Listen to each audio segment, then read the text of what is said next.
కాంగ్రెస్ను జనం నమ్మట్లే, జూబ్లీహిల్స్లో బీఆర్ఎస్ ప్రభావం లేదు అని చెప్పేసి కిషన్ రెడ్డి అంటున్నారు. అంతా బీజేపీ ఉన్నట్టుంది. ఈ బీజేపీలో అసలు యాక్చువల్గా నిజంగా కూడా ప్రజల్లో ఆదరణ ఉండే, ప్రజల్లో ఉన్న ఆదరణని వాళ్ళు క్యాచ్ చేసుకోలేకపోతున్నారు. గ్రామానికి వెళ్ళాల్సిన అవసరం ఉంటుంది, ఊరూరా తిరగాల్సిన అవసరం ఉంటుంది. అక్కడ ప్రజలలోకి వెళ్తే మాస్ పబ్లిక్ని, ఎవరైతే సాదాసీదా జనాన్ని కలిసి వాళ్ళతో పాటు ఉంటే వాళ్ళని మమేకం చేసుకుంటూ ముందుకెళ్తే 100% పార్టీ బలోపేతం అవుతుంది.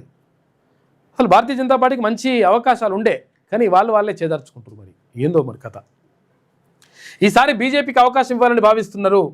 ఒక్క కాల్ చేస్తే సమస్యలు తీర్చేందుకు ముందుంటానని వెల్లడి. కిషన్ రెడ్డి గారు మీ నెంబర్ పెట్టుర్రి, పెడితే నెంబర్ మేము కూడా పెడతాం. ఈడ పెట్టేసి ఒక కాల్ చేస్తే మరి సమస్యలు తీరుస్తూ అంటారు. కానీ అంతకంటే మంచిది ఏముంది? నిజంగా అట్లా తెలిస్తే చాలా సంతోషం. ఆ పని చేయండి. నెంబర్ ఏందో చెప్పురు, జరా ఎత్తే నెంబర్ చెప్పురు. మళ్ళీ ఎందుకంటే ఎత్తని నెంబరో లేకపోతే ఇంకోరి నెంబరో ఇచ్చేసి పరిచయం చేయకూరి.